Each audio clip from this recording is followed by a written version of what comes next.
번째 나갑니다. 오늘 요번부터 이제 그 좀 리더십이라는 그 주제를 가지고 성경 인물들을 좀 몇 사람 좀 보려고 합니다. 왜냐하면 어차피 정체성이라는 그것은 우리가 우리의 신분도 회복하고 또 우리의 정체성 자체가 리더자이기 때문에 그 부분을 성경적 인물들을 통해서 한번 찾아보는 시간을 가지려고 합니다. 자, 그래서 일단 우리가 정체성 강조하는 이유가 뭘까요? 정체성 강조하는 이유가 지금 많은 사람들이 예배드리죠. 또 말씀도 잘 정리하고 또 기도도 하고 또 나름대로 응답도 받아가면서 사는데 문제가 오면 문제에 지금 넘어지기 때문에 그래요. 흔들리고 넘어지고 그렇기 때문에 우리가 아무리 말씀과 기도, 응답, 예배, 신앙생활 한다 하더라도 넘어지면 한계가 오는 거예요. 그렇기 때문에 그 이유가 바로 왜 넘어지냐? 내가 누군지 모르기 때문에 그래요. 그래서 이 정체성이 분명해야 우리가 그 말씀도 기도도 응답도 제대로 받게 되는 겁니다. 자, 우리의 신분은 자존감을 굉장히 가지고 있는 하나님 형상이라는 그런 어마어마한 자존감을 갖게 돼 있죠. 근데 이 신분과 동시에 우리는 정복자입니다. 신분과 권세가 따로 있는 게 아니에요. 종이가 한 장이죠. 근데 앞장, 뒷장이 있죠. 바로 마찬가지예요. 우리의 정체성은 신분과 동시에 정복자라는 것과 같이 되어 있습니다. 그래서 이 정복자, 즉 전도자죠. 이 전도자를 다른 말로 리더자 또는 지도자 또는 앞선자 이렇게 말을 할 수 있죠. 자, 그래서 지난주에 결론으로 제가 몇 가지 리더자들에 대한 그 특징을 좀 말씀을 드렸는데요. 리더자라 하면은 분명히 우리가 이게 세상 사람들도 자기 철학을 갖고 살아요. 이렇게 리더로서 서는 사람들 보면, 앞선자들 보면요, 뭔가 있어요. 그 부분들에. 그와 마찬가지로 우리가 전도자라고 한다면 또 전도자로서의 리더자라고 한다면은 우리가 분명히 가져야 될 답이 있어요. 물론 리더에 대한 책들이 세상에도 책방에도 많이 나와 있지만 우리는 어떤 리더자냐면요. 그냥 세상 리더가 아니죠. 어차피 세상 리더는 한계가 와요. 그렇지만 우리 전도자로서의 리더자는 다르죠. 그렇기 때문에 저는 이 전도자로서의 리더자가 가져야 될 것이 뭐냐.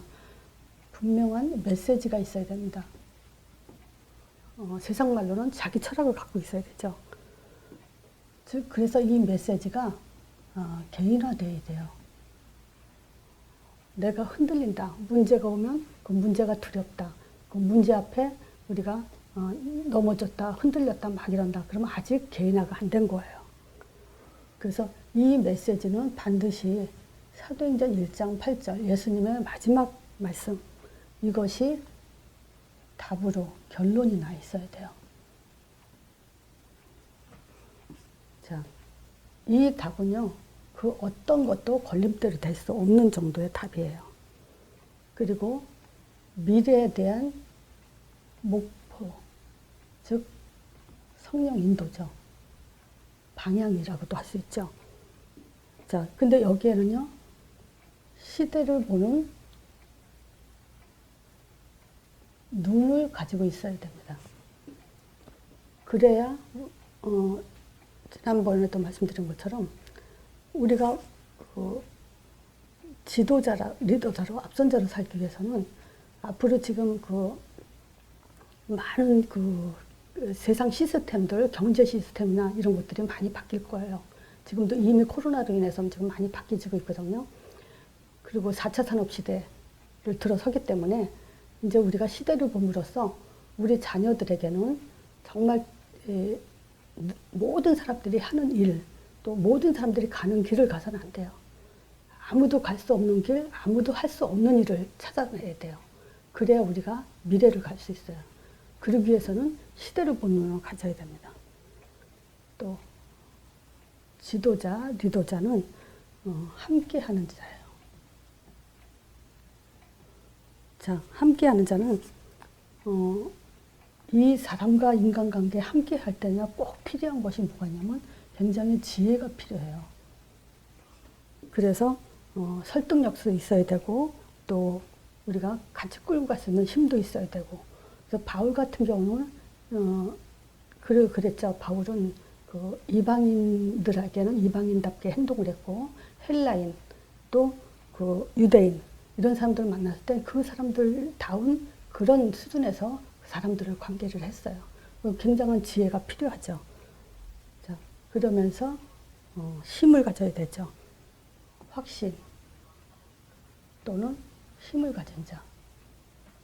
그래서 이것은 추진력도 가진 힘을 말하죠.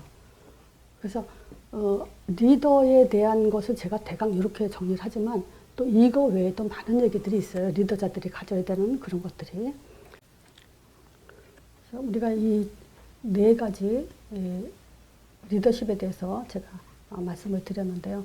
물론 리더십에 대해서 많은 책을 가지고 도움을 받을 수도 있지만 우리는 성경적인 리더에 대한 그런 인생을 살아야 되기 때문에 제대로 된 리더가 뭔지 성경적으로 어떤 인물들이 어떤 리더십을 가지고 어떻게 응답을 받아 나갔는지를 그걸 찾는 시간이 돼야 됩니다.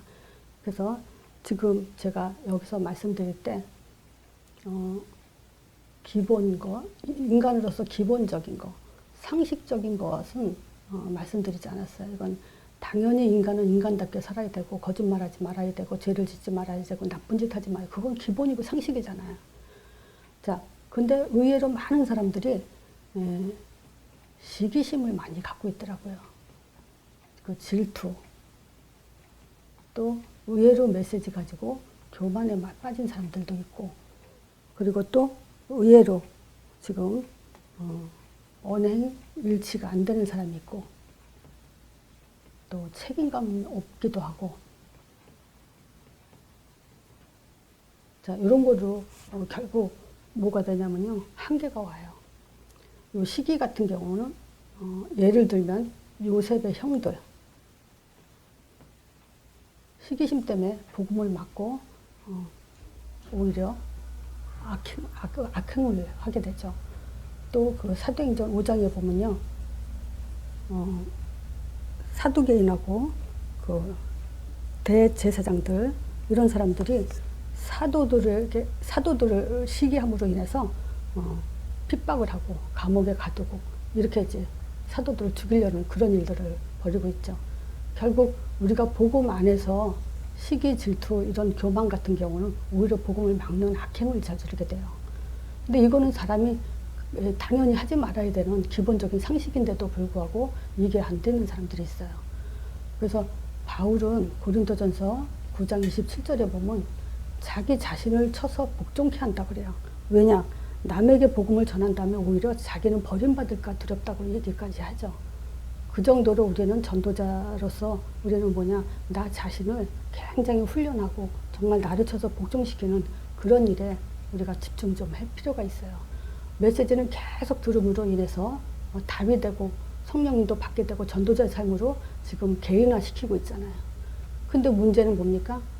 별것도 아닌 기본적이고 상식적인 일에 자꾸 넘어진다는 거죠, 사람들이. 그래서 이런 일들은 본인들이 스스로 점검하고 다지고 갱신해 나가야 될 겁니다. 자, 그래서 지금 아브라함의 리더십에 있어서 아브라함 하면은 가장 뭐가 생각이 납니까? 아브라함 하면 제가 늘 아브라함 얘기할 때마다 버리는 훈련이 됐다. 아브라함은 딱 생각하면 언약의 조상이지만 버리는 훈련에 굉장히 모델이 되는 사람이다라고 얘기를 했습니다. 그래서 아브라함 하면은 버릴 것, 한마디로 말하면 그릇이라고 할 수 있죠. 그릇이 되는 것만큼 버릴 수 있어요.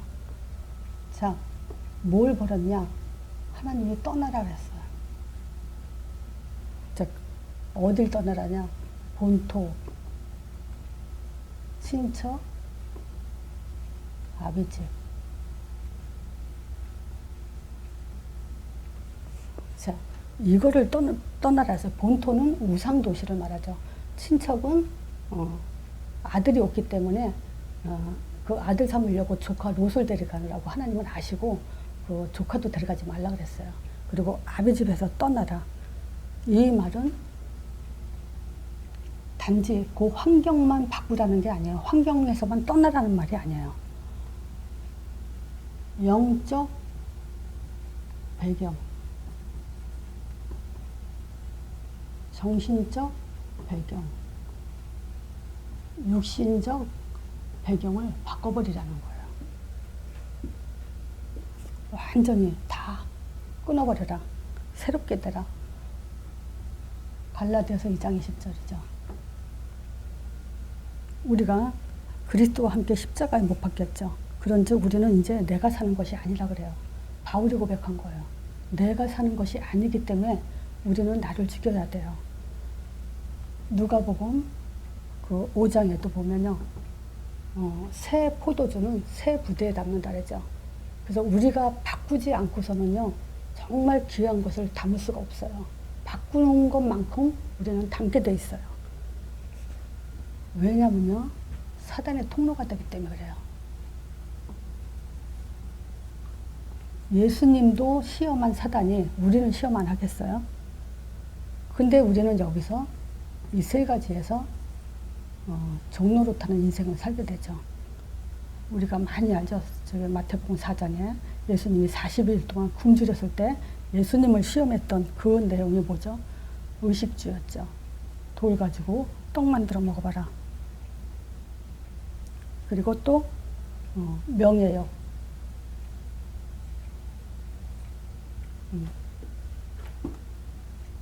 또 권세욕. 결국 이 의식주 가지고 또 명예욕 가지고 결국은 그 대상, 경배 대상을 바꿔버리려고 하는 것이 사단의 목적이죠. 자, 우리가 사람들이 그래요. 의식주 먹고 사는 것에 여기에 굉장히 잡혀 있어요. 여기에 굉장히 두렵고 떨려하고 있어요. 또 명예하고 뭡니까? 자랑하고 싶어하고 칭찬받기 싶어해요. 허물을 뒤집었다가는 사람들이 완전히 자존심이 그냥 극을 달하죠. 그래서 이 사람들이 본성이 사단의 종로로 잡힌 걸 몰라요. 그냥 나 이렇게 칭찬을 안 하고 저기 그 허물을 이렇게 지적해주면 그걸 가지고 시험 들고 삐지고 난리가 나요. 그 왜 그러냐? 사단의 종로를 타기 때문에 그래요. 그건 결국은 내가 나를 죽이는 오히려 함정이 되죠. 그래서 우리는 허물이고 뭐고 정말 정체성만 분명하다면요. 칭찬 안 들어도 되고 자랑할 것도 없어요. 그렇죠? 또 권세욕은 뭡니까? 지기 싫어하는 말, 그 심력, 지기 싫어하는 그런 그 승부욕이라 그럴까?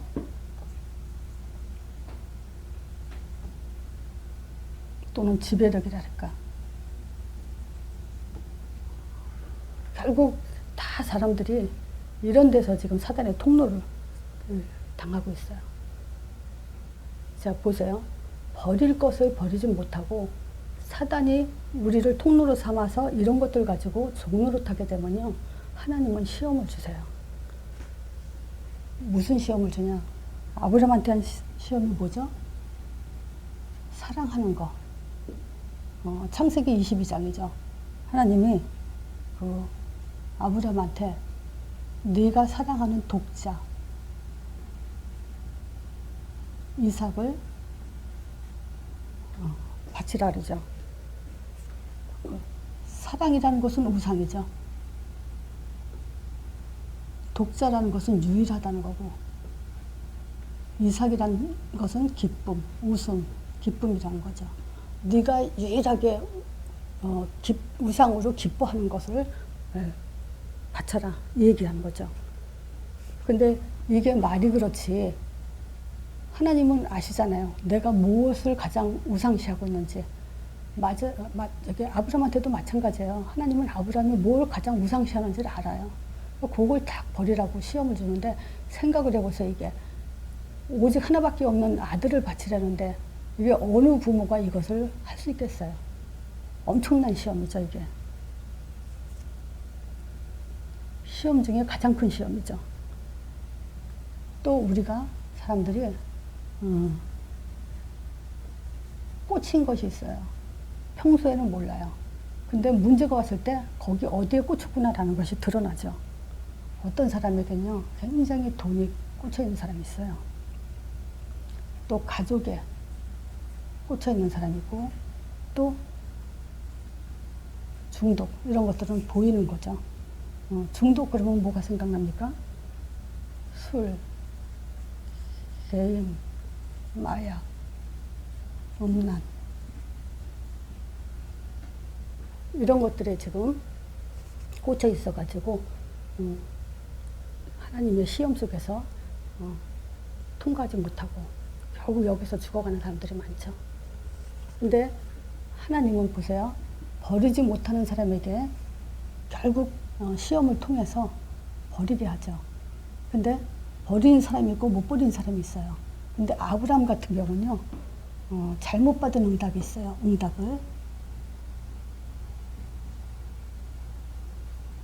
응답을 받긴 받았죠.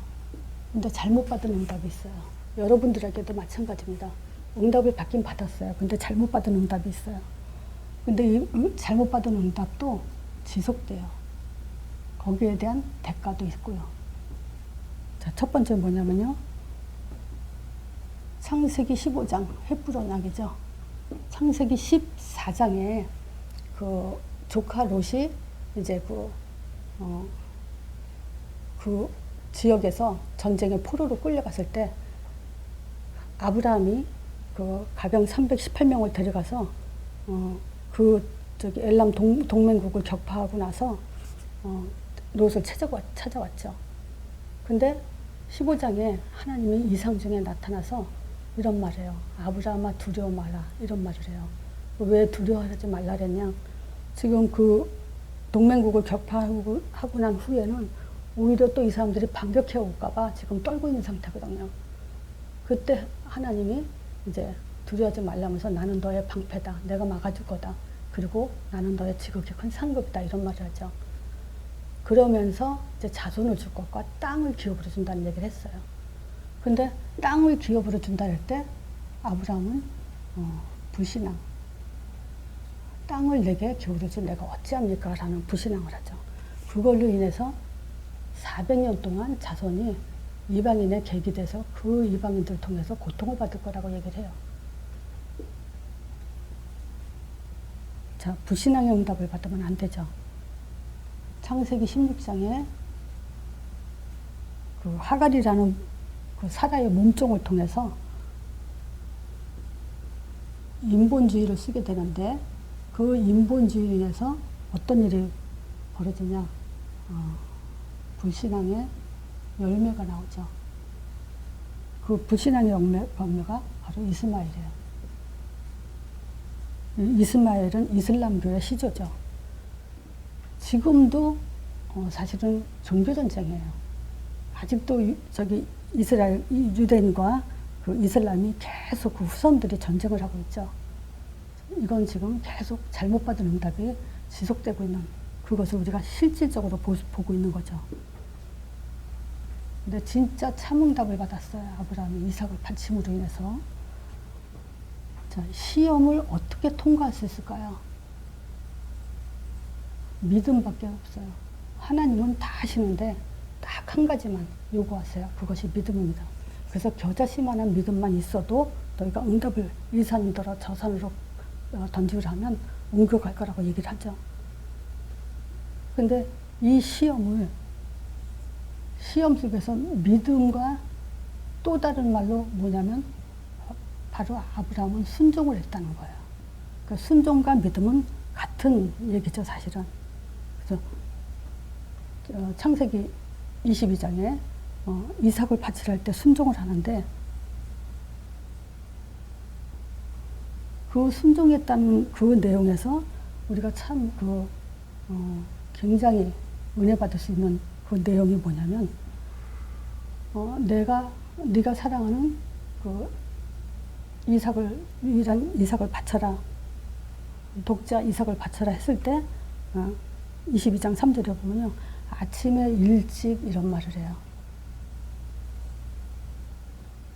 이것이 아브라함이 순종에 대한 그 내용을 볼 수 있는 일이죠.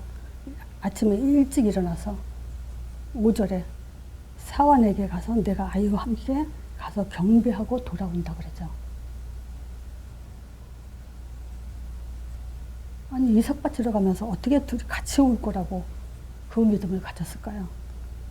또 이삭이 물어보죠.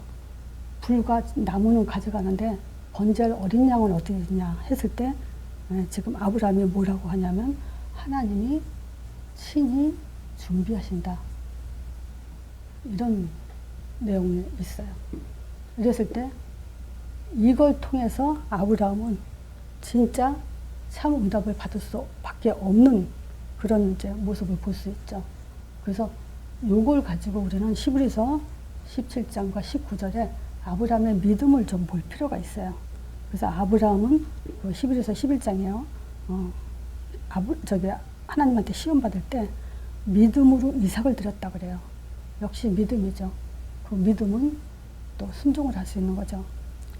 그랬을 때 저는 약속을 받은 자기 때문에 독생제를 드렸다 그러죠.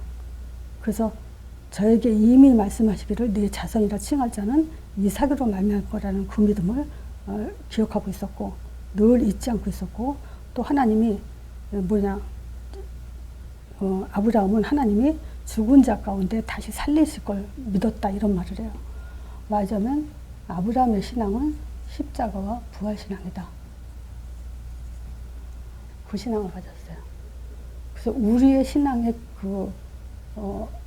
기준은 이거밖에 없어요. 십자가, 모든 문제 다 끝났다. 이것만 사실은 우리 머릿속에 굉장히 집중을 해도 정체성이 똑바로 설 겁니다. 부활, 사단 권세 완전히 깨뜨렸다는 그 믿음이 우리한테 우리의 정체성의 근본이 되는 믿음이에요. 그래서 보통 존재가 아니에요, 우리에게는. 문제, 창조 자체가 하나님 형상이고요. 그 하나님 형상에게 십자가 부활의 능력을 우리에게 믿음의 근거로 주셨고, 이걸 가지고 우리는 모든 것을 발판으로 삼으라고 답을 주셨기 때문에 아브라함도 이 믿음을 가지고 승리했어요. 우리 역시도 다른 믿음이 아니죠. 이걸 가지고 아브라함은 3가지 응답을 받게 되죠.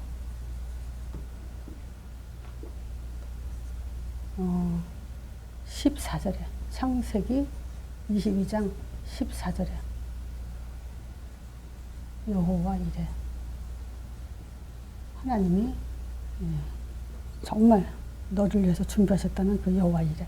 왜냐, 하나님은요 시작과 끝을 가지고 계신 거기 때문에 모든 과정에 다 이미 준비하고 계신 분이에요.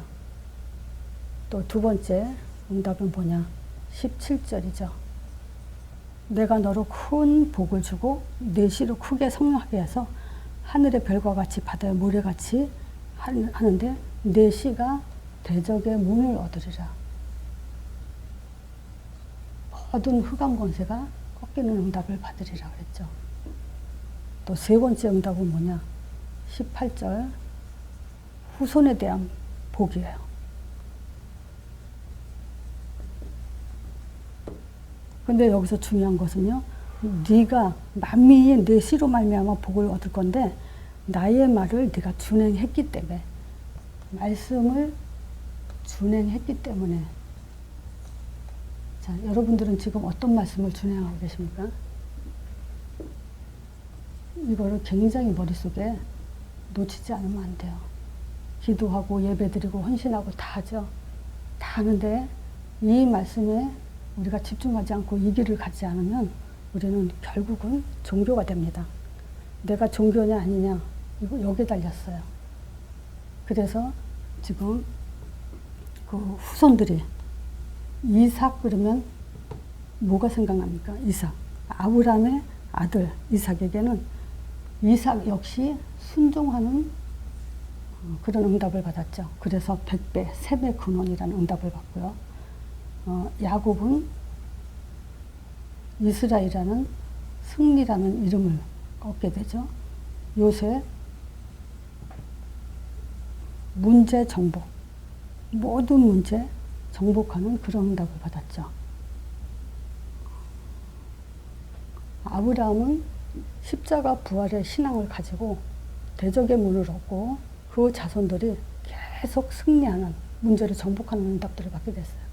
그러니까 우리가 리더십 그러면 그런 거 있잖아요. 아브라함이 가병 318명을 끌고 와가지고 롯을 구해왔다. 그런 리더십을 생각하게. 자, 결론적으로 우리가 아브라함의 리더십은 어떤 부분을 가지고 정리할 수 있을까요? 자, 아브라함의 리더십은요. 약자로 쓰고 아브라함의 리더십은 사실 한마디로 말하면 모델이라고 할 수 있죠. 우리가 언약의 조상이라고 많이 얘기하죠. 믿음의 모델로서. 근데 아브라함이 믿음의 모델로서 할 수 있는 내면에 깔린 것. 자, 이게 뭐냐? 순종이에요. 믿음을 가졌다는 거죠. 믿음을 가졌기 때문에 버릴 수 있는 거예요. 그 버릴 수 있는 근거가 바로 순종과 믿음이죠. 또 그 믿음 안에는 아브라함이 가진 믿음 안에는 앞선 믿음이에요. 하나님은 그랬잖아요. 불과 나무는 있지만 번제할 어린 양은 어디냐고 했을 때 하나님이 준비하실 거다.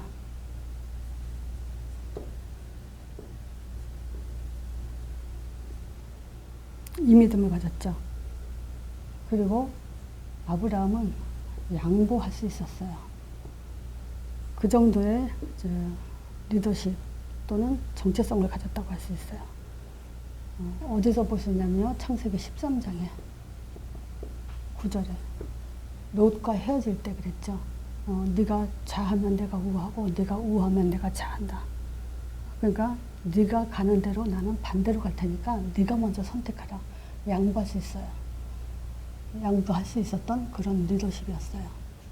자, 우리가 요걸 가지고 아브라함은요. 우리가 믿음의 조상으로서 아브라함이 가진 것과 또 아브라함이 통과한 거, 그 시험에 통과한 거, 그리고 결국 아브라함이 받은 응답이 무엇인지 이 세 가지가 굉장히 중요합니다. 그래서 영적 리더십이에요. 우리의 리더십은 그냥 리더십이 아니고 영적 리더십. 이것이 아브라함도 이삭, 야곱, 요셉 그 후손들에게 그대로 영적 유산을 물려준 것처럼 우리도 이 시대에 정말 어떤 리더가 참된 리더인지를 우리가 아브라함을 통해서 확립하는 그런 시간이 되어야 됩니다. 그래서 정말 버릴 거 굉장히 중요해요. 근데 이 버릴 것은 우리 자신들이 스스로 자기가 발견하고 찾아내야 됩니다. 사실 누가 지적해주면 기분 나쁘죠. 상처받기도 하고. 근데 본인이 찾아 나가야 돼요. 바울 같은 전도자가 하는 말이 내가 나를 쳐서 복종케 한다는 것은 뭡니까? 오히려 버림받을까? 어떤 버림이냐면 일회용 반창고로 쓰인다는 거예요. 그러니까 그거면 응답은 다른 사람이 받는 거죠. 사실은. 그래서 그런 어차피 우리가 사도행전 1장 8절이라는 이 복음을 들은 우리가 억울하게 손해보는 인생을 살면 안 되죠. 어차피 하나님 앞에 우리가 서야 되고 응답받아야 되고 그러기 위해서는 또 인도를 받아야 되기 때문에 어떤 면에서는 아브라함의 리더십은 인도받는 답이라고 할 수 있습니다. 한 주 동안 이걸 가지고 깊이 묵상하는 시간 되길 바랍니다.